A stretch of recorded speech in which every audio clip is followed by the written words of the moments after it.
it kind of took a turn, or from what I remember, it just took a turn, and I just remember being in the spirit, face to face with my mom, this vivid moment, and me and my mom were both crying hysterically and saying goodbye to each other for the last time. Now my mom is still alive on the earth, but what was happening was I was actually dying and I was leaving the earth, and I was given one last chance to say goodbye to my mom.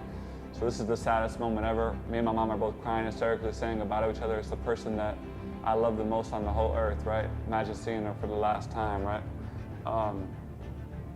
And from there, I just start falling into darkness. I just start falling into the abyss of the universe. And I just remember being in darkness and being freezing cold, tortured. And the level of cold is not an earthly cold. It's like if you were in hell on fire, it's like the opposite. All right, my friend, what's your name and what do you do for a living?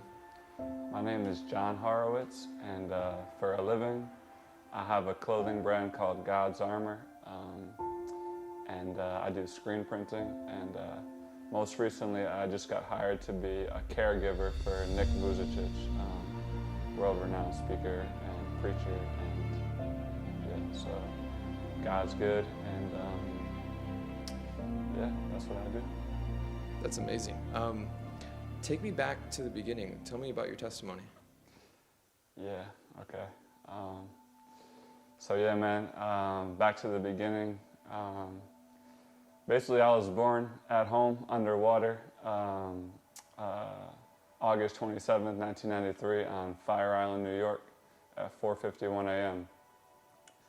And that's where it started. And I grew up on a small town, Fire Island. It's a tourist town in the summer, and in the winter it's pretty desolate. There's like nobody there. And grew up there all year round. My father, Abraham, had me when he was 65 years old, and my mom, Lisa Anna, was 30 years old. So there was a big age gap there. They were divorced when I was 2 years old, and but we grew up with them right down the street, so I was able to see my father all the time. And so yeah, that's a bit about where I grew up. And at about 7 years old,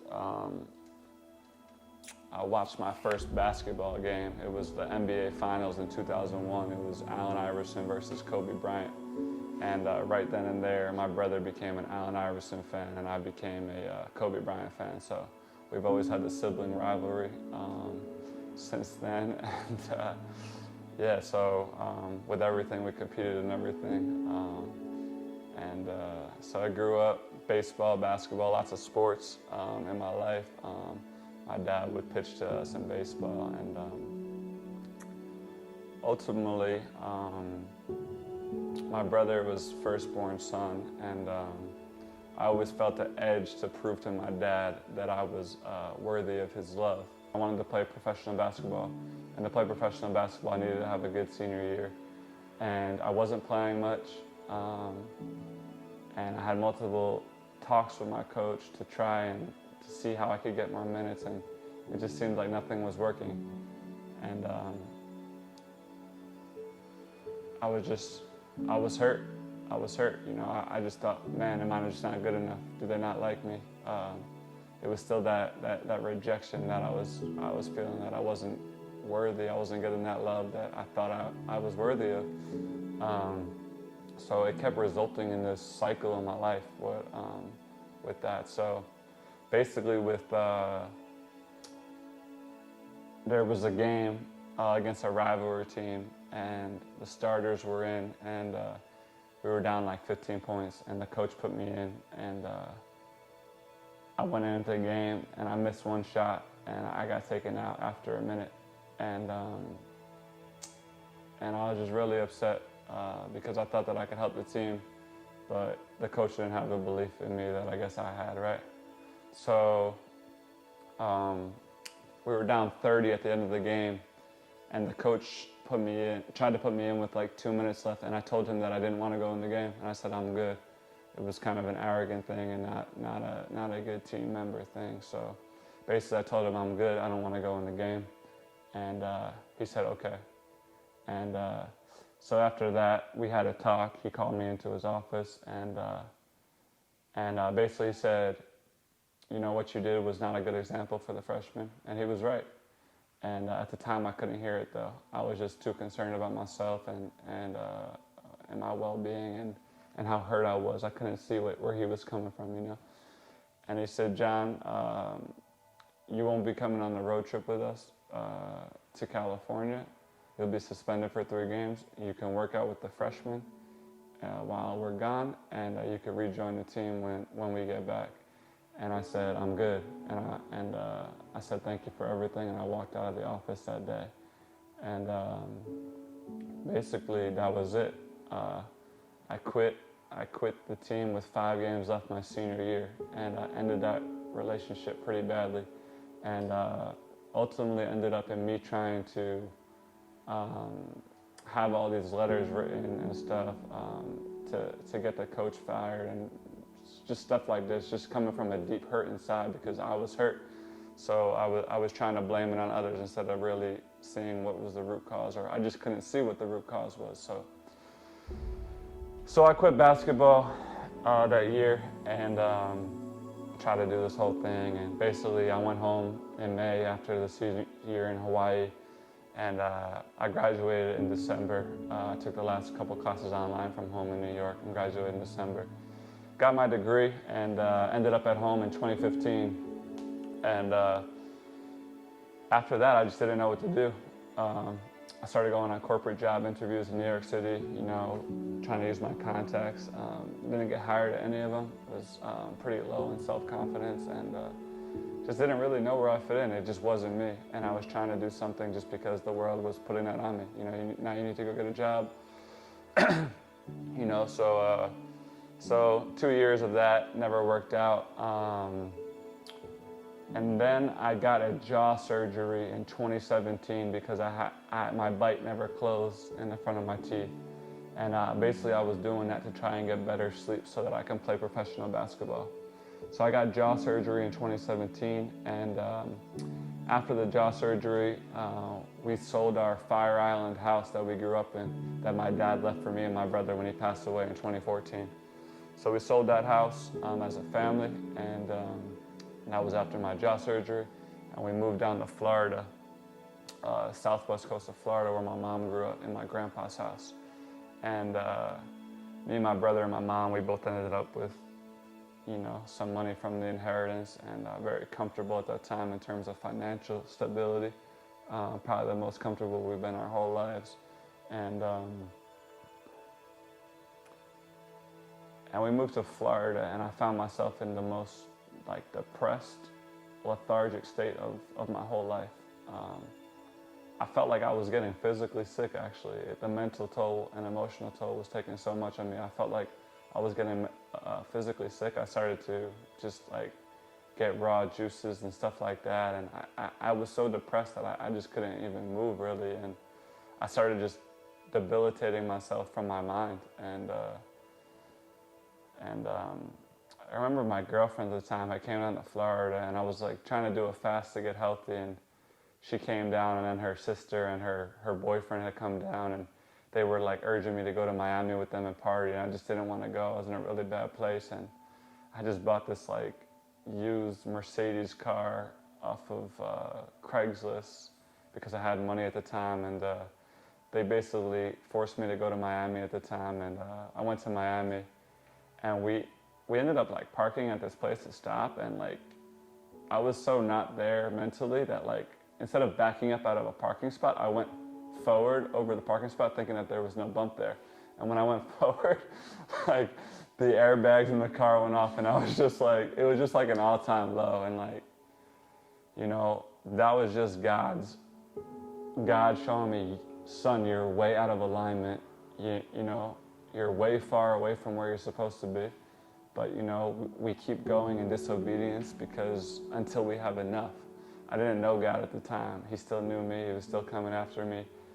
But I was still trying to figure out what the truth was. And so lo and behold, just that weekend was a mess. Car crash and all that, totaled the car. And I stayed in a depressed state for a little bit. And in May, I saw an opportunity to go to Israel for a birthright trip. And it was a spirituality and mindfulness birthright trip. That was the title. So birthright trip is a free trip to Israel for anyone who has any type of Jewish background. My father's Jewish, so was able to go. And me and my brother both signed up for the trip together, actually. And it was coming up. May was coming up, and at the time I was so depressed and not feeling well, I wasn't going to go on the trip. But something inside of me just made me go. Just like I just knew I was supposed to go in faith, even though I was like so not really well. But something God, you know what I mean, just made me go at the end. And so we went to Israel, me and my brother, on a birthright trip. You know, we traveled throughout Israel together, and there was 40 other people our age. And it was an incredible time, and there was always this thing in the back of my mind, you know, maybe I could play professional basketball over there. I had traveled to Israel when I was 17 and played in the Maccabiah games for the first time, and the first seed that was planted was this guy said, oh, you should maybe play pro over here when I was over there when I was 17. And so on the last day of the trip, we were in this arch city called Sfat, this ancient city with like cobblestone streets, and we were marching through there, and this artist came up to me and he said, hey man, you're pretty tall, do you play basketball? And I said, yeah. And I started showing him my highlight videos from college, and he said, man, you could play pro over here, you should try. And that planted the seed in me that basically when the birthright trip ended, I was able to extend my return ticket home. And at the time I had money from my inheritance, so I was able to do that. So I extended my return ticket home for 30 days, and I said, I'm just gonna get an apartment here in Israel, or Airbnb in Israel for 30 days, and I'm gonna see if I can make it happen, and see if I can maybe try and play pro here. So I did that. My brother went home, I stayed there by myself, and basically God just aligned the whole thing. It was pretty profound. I was so out of shape because like I said, I was depressed and had been sick and hadn't been playing basketball. It was the most out of shape actually I've been in my whole life. Now this is 2 years out of college, so I hadn't played competitively in that long a time. And so yeah, I ended up at an Airbnb in Israel, and I got connected, rented this apartment for a month, and I just went on someone told me about this Secret Tel Aviv Facebook page, and I went on and I said, hey, does anybody here know a basketball gym that I could work out on? Because I was trying to get in shape so I can try out for a team, right? And this guy named Mark Carver messaged me and said, hey man, you should try and play pro over there. And I said, yeah, that's what I'm trying to do, and but I don't really know anyone. And he said, hey man, I played pro over there for like 11 years, and he lived in Washington, D.C. at the time. And basically Mark gave me a number to a team over there, Galileon in Galilee actually. And I called them up, and then they gave me a number to an agent. His name was Raz Gal. And I met Raz Gal for coffee one day, and we met. And Raz Gal said, look, I'll schedule you a workout in 2 weeks. You got 2 weeks to get in shape, and we'll go from there. So basically from there, I just got my basketball, and I went to the outdoor courts every day in the hot sun in Israel in the summer. It was hot. It was like 90-something degrees. I would go there during midday on purpose to be there during the hottest part so I can get in shape. And at the beginning, it was ugly. You know, I was getting dizzy when playing because I was not well. My steps were mistimed, but God did it, and I was able to get into a decent amount of shape in 2 weeks, and I started eating healthy and just training and getting some sun. And I went to the workout at Hapoel Haifa in the north, and that was the first workout. And after the first workout, they said, we want to sign you. I had a pretty good workout, and they laid like a three-year contract on the table, and basically, I took that offer. Raz Gal said that was the best offer. It was a team in the second division. He said, you know, you come to the second division, and you got to prove yourself first, and then you can get a good contract in the first division. So I signed that contract. I went home for the summer, and basically, I had to get all the paperwork in to get Israeli citizenship. I was able to get Israeli citizenship, and I trained all summer. I did the hardest training I've ever done. I did Michael Jordan and Kobe Bryant's trainer Tim Grover's basketball workout, and it was the most I've ever been challenged mentally. And I felt like I had been the best I ever been at basketball in my entire life. I was playing really well. I went there the best I had ever been at basketball. So I was very confident. And when I got there, I was playing really well, and they weren't expecting that. And because when I had left in that first workout, I wasn't even close to the way I was. So we were training all summer. My brother would rebound for me. We would get like 500 makes. We would play 3 times a day. We would do the strength workout in the morning. Then we would do the skills work, and then we would play 5-on-5. So it was a lot. I was there all summer in Florida training, and then I flew back to Israel for the season. It started in September. I flew back to Israel, and when I got there, I started playing really well. And I was playing really well, and I was doing good. Everything was good. Had an apartment and a car, and the season, everything was going great. We started off 4-0 in first place. I had a pretty good role in the team. I was like 6th man. I was scoring off the bench, so it was good. And I was playing, and the coach seemed to like me, and everything was good. And about 2 months into the season, I got kind of injured. I injured my groin area, and I wasn't able to move the same anymore. And from that point on, the season kind of took a downturn. I did not have the foundation to endure the trials, and ultimately, the team started to lose sponsors. Coach left, quit, and throughout the season, we had 5 different coaches. I remember the second coach I really didn't get along with. We had our disagreements. And I remember one game, the game before I had scored 18 points and got MVP of the game. And then the next game, for some reason, he wouldn't play me much. And I was upset. And something happened at the end of the 3rd quarter where this guy scored on me at the end of the 3rd quarter. And he started like flipping out on me. And I just reacted, and we got into a big argument. It almost got like physical in a way, where I got ejected from the game actually at the end of the 3rd quarter. I went to the locker room for the rest of the game, so it got that bad. It's never happened during a basketball game for me for my entire life, so that was pretty bad. And my agent at the time said, it's okay, just apologize to him, and I'm gonna get you on a new team in a week. You're gonna go on the 1st division team, Maccabi Haifa, which is like, they're playing the same gym, but it's 1st division.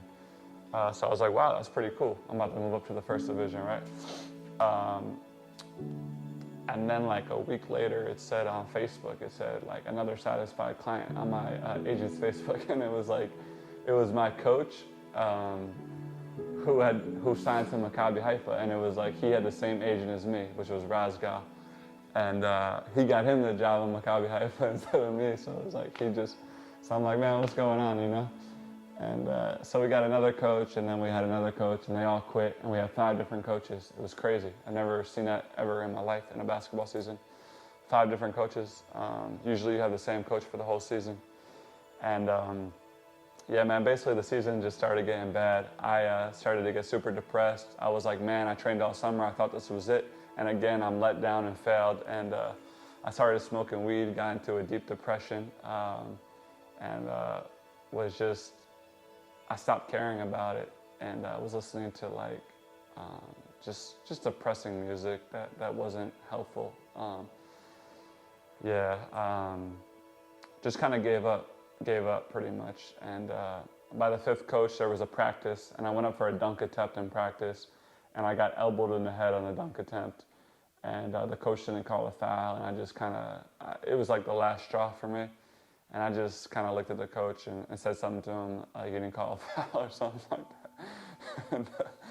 and we got into a big argument or whatever, and that day, and I got elbowed in the head pretty hard. Like I definitely probably had a concussion from it. Like I was done, And that day, I went home and I was just done. And I called up the CEO of the team because we had a second practice that day. It was like a 2-a-day. And I called up the CEO of the team and I said, "Hey Ron, I'm done, man. I'm gonna go home. I've had enough."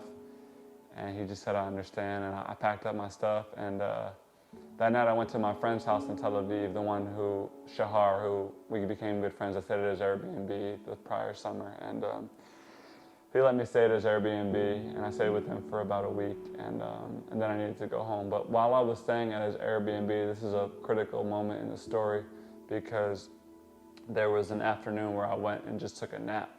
And during the nap, I had a dream, and my dad was already passed away, but my dad came to me in a dream, and he said, "Son, why'd you quit?" And I said, I just wasn't happy anymore. And he said, "I understand." And that kind of that did something for me, because a lot of basketball was really trying to prove to my dad for his love. So it kind of settled in me that I was like, all right, it's okay, you know. My dad's like, he understands, you know. And that moment when I quit basketball, it was the first decision I had made for myself, where I didn't care about what other people thought. You know, if I would have kept playing, it would have been about other people's opinions and trying to keep other people happy and try to be like a hero or something. And that was the first decision where I said, you know, I'm not playing much, I'm not getting paid much, and I'm not happy here. What am I still doing here, you know? And that was freeing to make that decision to quit. And I went back home after that to Florida. I was home with my mom. I needed to be with my mom at that time. It was an important time. Actually, I was with Shahar in Tel Aviv for a week, and I had an option to stay for 2 more weeks and get a free ticket home. And it's not cheap to go home from Israel, you know. The tickets at the time were like $1,200, something like that. And I could have stayed 2 more weeks and got a free ticket from the team, but I was such in despair that I just bought it. I had the money at the time, and I bought a ticket to get home, because I needed to be home.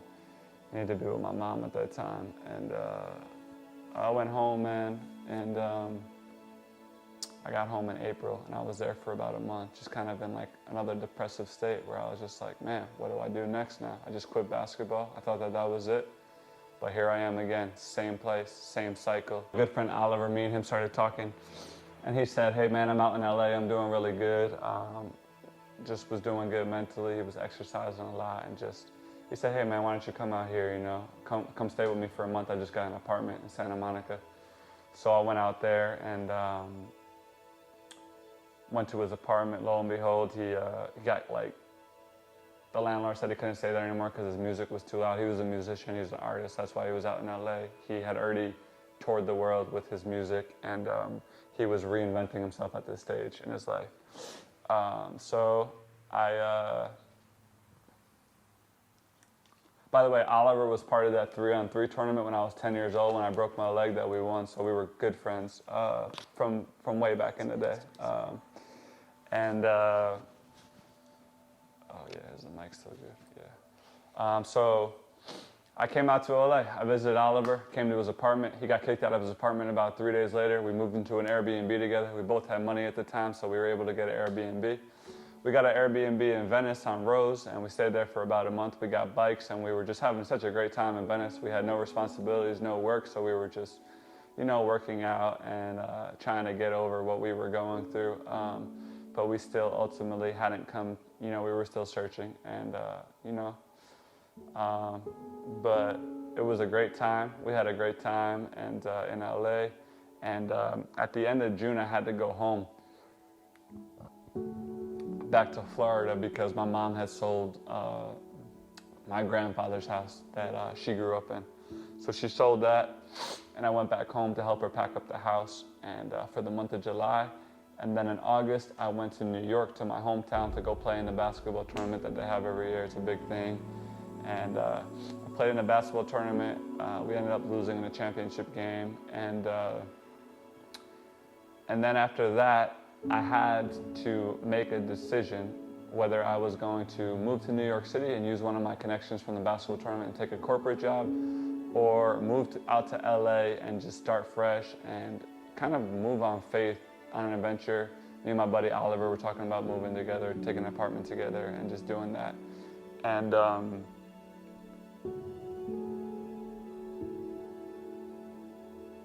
we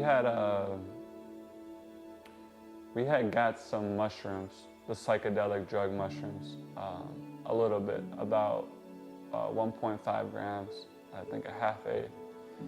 And me and Oliver both took mushrooms that night. And it was a rainy night on Fire Island, which is like a forest place where there's like no cars and there's deers roaming the street. And it's like this beach town resort. So imagine you're just like in nature.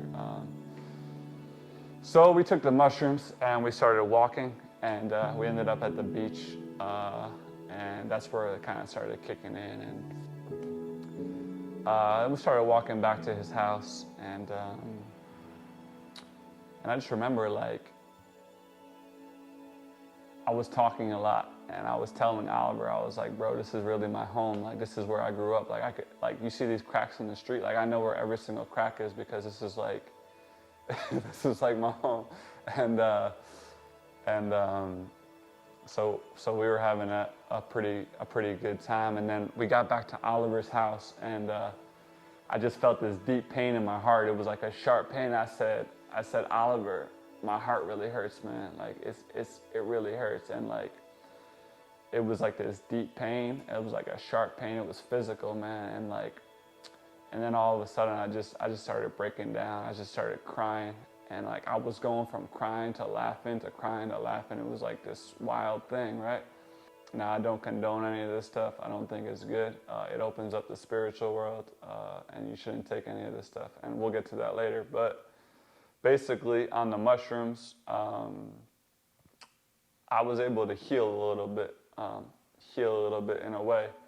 And I got this revelation that said, you have your own journey. You don't need to take care of your mom and your brother. You need to go on your own journey, and I got the clarity that I was to move to Los Angeles that night, and I needed to do that by myself and not take anybody with me, and move there, and I was able to really, So I got the revelation to move to Los Angeles that night. You know, mushrooms are really bad, I guess. God was still able to use that moment to project me on a journey away from home to Los Angeles.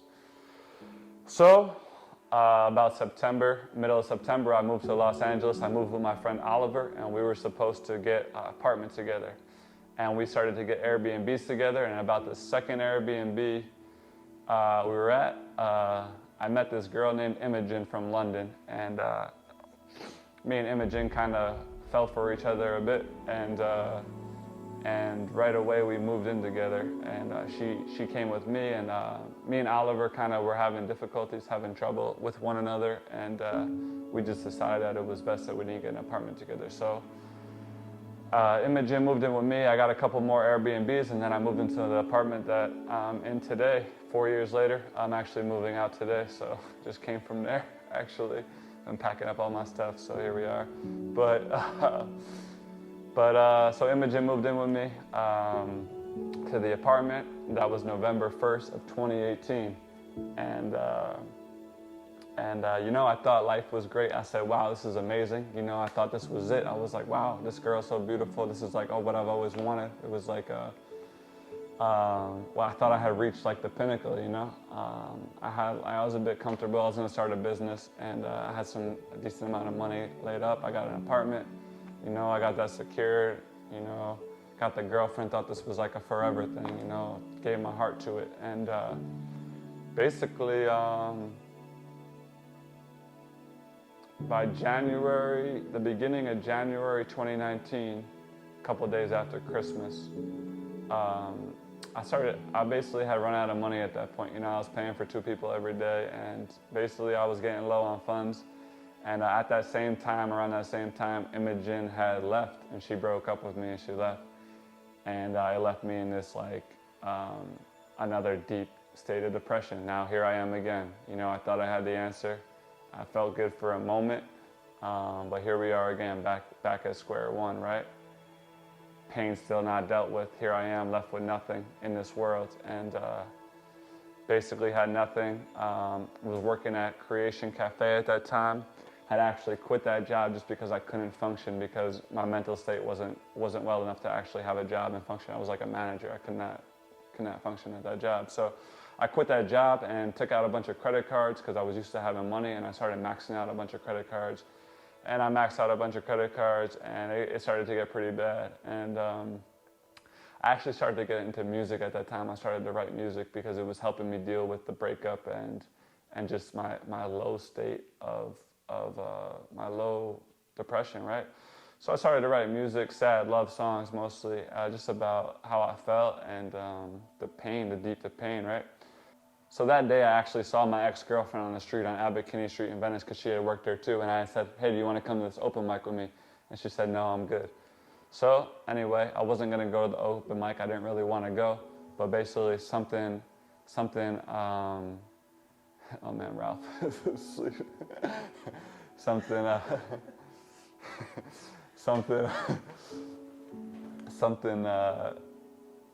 urged me to go. So I ended up at the open mic on June 14th, 2019.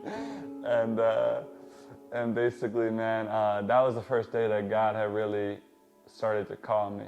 And at 9:30 at night, that open mic, this girl named Lubov walked in. She's from Ukraine. She was very beautiful, and I couldn't take my eyes off of her when she walked in. The Lord had showed her favor in my sight that night, ultimately to bring me to Him. So when she walked in, she got on stage right away, and she just looked like a superstar. She was glowing, and she was like, I don't know, she looked, I couldn't keep my eyes off of her. And she performed right away, and then I ended up performing after her. And she was sitting right next to the stage, and it's normally not like me at that time. I was pretty shy. But for some reason, I sat down right next to her. The Spirit led me, and we got to talking, and basically, it felt like I had known her like a long time. And we exchanged contact info, and about a month later, we hung out for the first time. And Lubov ended up being a Christian, and she invited me to church for the first time. So that was my first time at church. I went to One LA, the Potter's House in Hollywood. It's a pretty big ministry, and ended up there, and still didn't know Jesus, but I went because I liked the girl, and that was my way to go to church. So started hearing the message, and God started doing a work in me. Actually, they asked me to be their model for their first clothing line, which was pretty cool. So God was like doing something, and I did that. And then I ended up at their New Year's Eve service, and I was like on the big screen at a church, and I was like, man, this is pretty crazy. I've never been to church in my life, but now here I am at this mega church on the big screen on their New Year's service, and I'm like, wow, that's pretty crazy. And so that was something early on that God did, even though I still didn't really know Him. And then 2020 happened, and 2020 happened, and Kobe Bryant had died, and COVID happened. And this is now, like I said, Kobe Bryant was pretty much what my whole life was based off of. You know, professional basketball, played my whole life, watched that whole thing. Even used to pray every night to be 6'6". So this is another thing. I would pray every night when I was a kid to be 6'6". I have a tall family, so obviously. But my mom would actually say, pray to Archangel Michael and Raphael, so I would pray, you know, so even though I didn't have a personal relationship with Jesus, I would still pray as a kid sometimes, and obviously there was a little bit of a foundation, right? So Kobe Bryant died in the beginning of 2020, January 26th, and January 28th, I actually got booked for a national commercial for Powerade, which is pretty crazy because I had not been signed up for any acting things or didn't have an agent or anything, but God had done this like same just mega grace thing that He did with the professional basketball in Israel, where everything just aligned pretty perfectly. So that was 2 days after Kobe died. So that was happening, but then I was still getting blessed, right? So He blesses me with this national commercial. And then COVID happens in March, right? And I'm like, man, what's going on? Kobe dies, COVID happens, and I'm like, what's going on with this world? I need to know, you know? I knew there was something unsettled me. And at that time, I'm in like, I was going to church, and I know about God, but I was still into more new age stuff and meditation and like, oh, you can manifest your own reality, you're the creator. Like, this was my beliefs, like love is eternal life, like that's, like everyone's eternal, you know, your soul's eternal, but this was a lie from the enemy. It's actually Satan disguising himself as an angel of light, right? So I'm in kind of this new age, but I'm halfway here, halfway there, but I don't have the revelation yet. So Kobe dies, COVID happens, and I'm working at Equinox at the time on Sepulveda, which is like this gym where all these famous people go. I saw Magic Johnson there, and playing basketball with Nelly from Atlanta. It's like pretty crazy. so I'm there and I meet all these people, you know, and I'm meeting people and guys doing stuff. And I meet this guy named Elon, and Elon, we started talking about psychedelics and how we had these good past experiences in psychedelics. And Elon gives me a number to his friend, and I ultimately connect with his friend, and I order mushrooms off of him because I was searching, and ultimately I wanted to see what happened to Kobe. So I ordered 7 grams of mushrooms, which is a lot. It's a quarter of an ounce. Before, when I had done it, was only 1.5 grams, so this is about quadruple the amount, right? So I ordered 7 grams of mushrooms, which is a lot. And when the guy comes, he says, "Hey man, I have all this extra stuff, you could have it." And what I didn't realize at the time when he said that there was a spirit behind that, he didn't realize it either. But so he basically gave me double the amount. So I ended up with about 14 grams of mushrooms that night, which is about a half an ounce, which is like ridiculous. And the date was April 4th, 2020. It was 4/4/2020, and I was taking them on that date because it was specifically supposed to be an extra spiritual day. I think it was like a blood moon or something like that. And like I said, at that time, I was into more new age ideals, and so I was into all the astrology and stuff like that, right? So I take the mushrooms.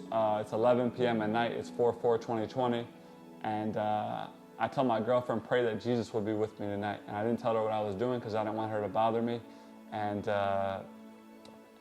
But so she just prayed for me, I guess. And I told my roommate good night because I didn't tell him what I was doing either. I didn't want him to bother me. We actually weren't that close, that roommate at that time.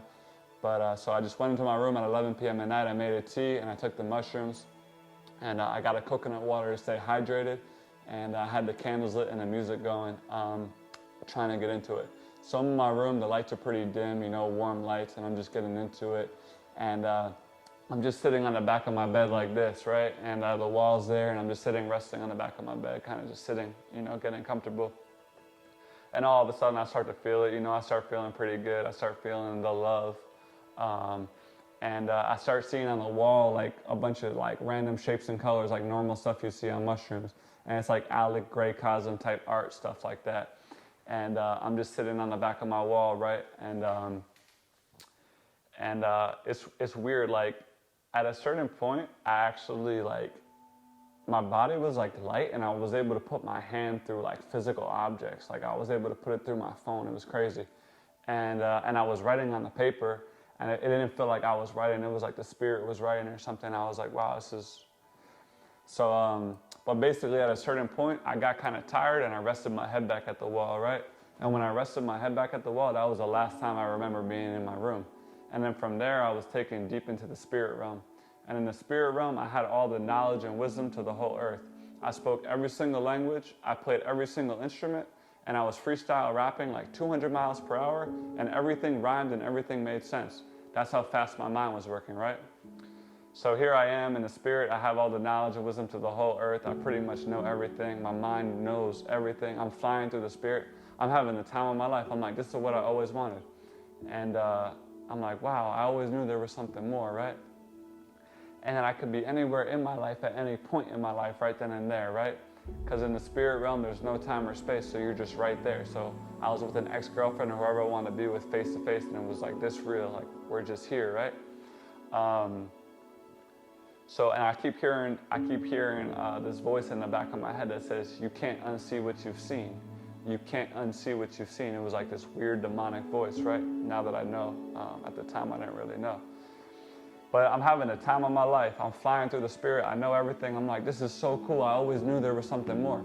And then for me, the ultimate is I'm brought to what seems like heaven. It's like this white glory-filled room. And now I'm face to face with Kobe Bryant and his daughter Gigi.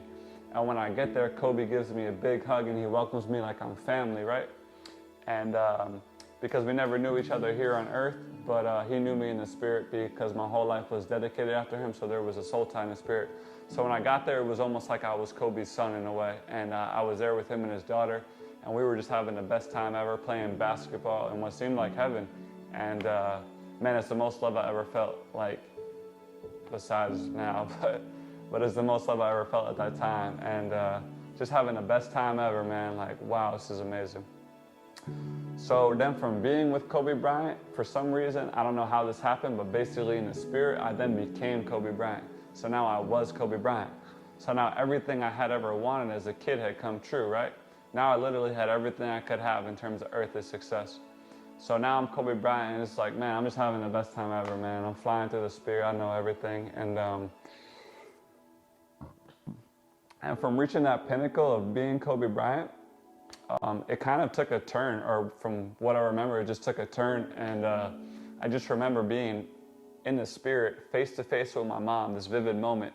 And me and my mom were both crying hysterically and saying goodbye to each other for the last time. Now, my mom is still alive on the earth, but what was happening was I was actually dying and I was leaving the earth, and I was given one last chance to say goodbye to my mom. So this is the saddest moment ever. Me and my mom are both crying hysterically, saying goodbye to each other. It's the person that I love the most on the whole earth, right? Imagine seeing her for the last time, right? And from there, I just start falling into darkness. I just start falling into the abyss of the universe. And I just remember being in darkness and being freezing cold, tortured. And the level of cold is not an earthly cold. It's like if you were in hell on fire, it's like the opposite, that level of cold. So I'm in darkness, freezing cold, tortured, and all I'm trying to figure out how to do is get warm. But I can't get warm, and I'm trying to remember how to get warm, but I'm in the spirit, right? And literally the level of desperation is so bad that I'm literally trying to imagine orange and red colors just to get warm. But I can't get warm, and nothing's working. I'm there for a long time and in suffering and torment, and there's no peace, and I'm in darkness. Ultimately, I'm separated from God, right? And I'm there for a long time. Like I said, in the spirit, there's no time or space, right? So where I'm feels like forever. And all of a sudden, just by the grace of God and like almost like a last thing, I don't know if my spirit called upon him, but basically by the grace of God, Jesus Christ showed up in the spirit for me. And he reached his hand down like this, right? And I was able to grab his hand like this. And as I grabbed his hand, he pulled me out like this. And as he pulled me out, I came back into my room for the first time since I rested my head back at the wall at the beginning of the trip. And when I came back into my room, I just had tears streaming down my face. I was completely stunned and scared. Like, I was shook. I was just like, I didn't know what just happened, you know? I just basically like, man, Jesus just showed up. He pulled me back, right? So I'm just stunned and scared. I got tears streaming down my face. I don't know what just happened. My bed's completely wet. I had peed my whole bed, right? My bed's wet. And I just wrote on the paper, I wrote, Jesus came to save me. I'm out. I love you. And basically what that meant was I'm out. Basically what it meant is you could have everything in this world, right? You could have all the knowledge and wisdom. You could have all the fame and money. And you could even be Kobe Bryant, your ultimate childhood dream, right? But the only thing that matters at the end is, are you with Jesus Christ or are you in eternal suffering, right?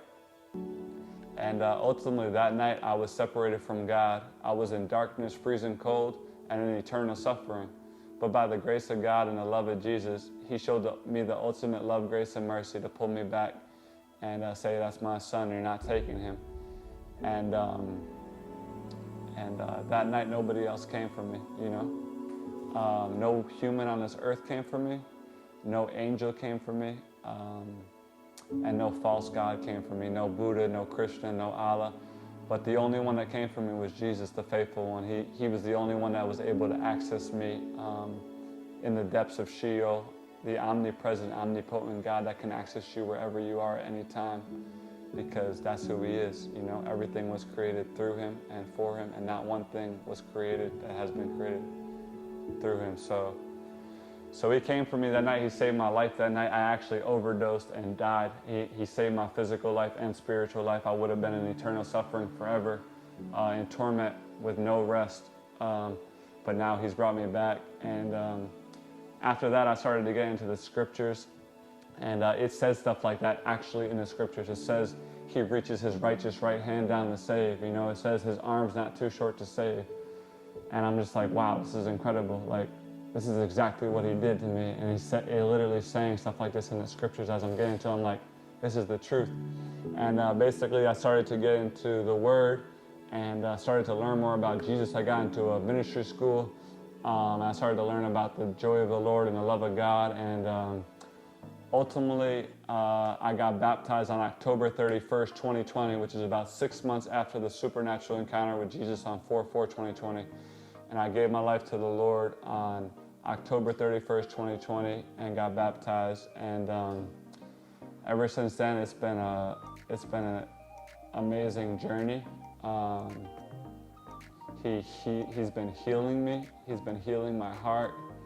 He's been taking all the ugly darkness out of my heart, all the old ways of the world that was in me. He's been renewing my mind.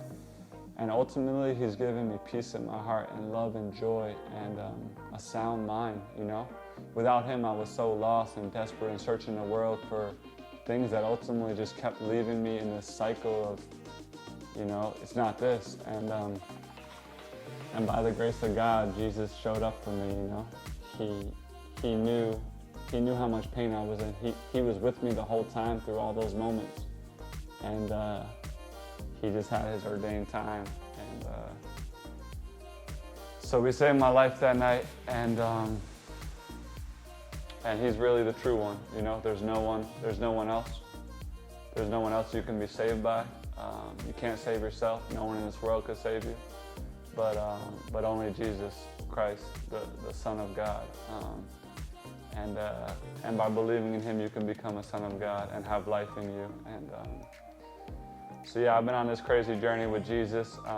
He's birthed this clothing brand. He got me into design, and we did a God's Armor clothing brand, and been sharing the testimony through the clothing and letting the Spirit speak through the clothing. And ultimately now I'm actually 4 years later leaving Los Angeles. So came here lost, empty, and broken, got saved out here, and now leaving as a developed son of God and disciple of Jesus Christ, and heading to Dallas, Texas for the next season, and look forward to everything that God's going to do there. And for anyone watching this that may feel broken right now and lost and in search of the truth, just know that it's Jesus and that he's the only one. And open up the Word and pray to him and ask him to reveal himself to you with all your heart and with a true, genuine heart, and he will show himself to you. He's faithful. He says, all those who call upon my name, they shall be saved. And he's true to his word, he's true to his promises. It's the only journey that's worth it. It's a hard journey, it's a narrow road. He calls you to turn away from the world and to turn to him. But ultimately, it's the only way that you can go, because it's the only way that leads to life. Remember, in the scripture, it says, all the people turn away from Jesus and they leave him. And Jesus turns to his 12 disciples and he says, are you guys going to leave me also? And Peter says, how can we leave? You're the only one with the words to life. So how can we not follow Jesus, no matter how hard it is, you know, no matter how much pressure's from the world or whatever? He's the only one that has life, and the only way you could have life is in him. So I just encourage you, if you don't know him yet, to keep seeking after him with all your heart, and he will reveal himself to you. Go after him with everything you have and lay down everything, and he will reveal himself to you. He's faithful, and he loves you very much.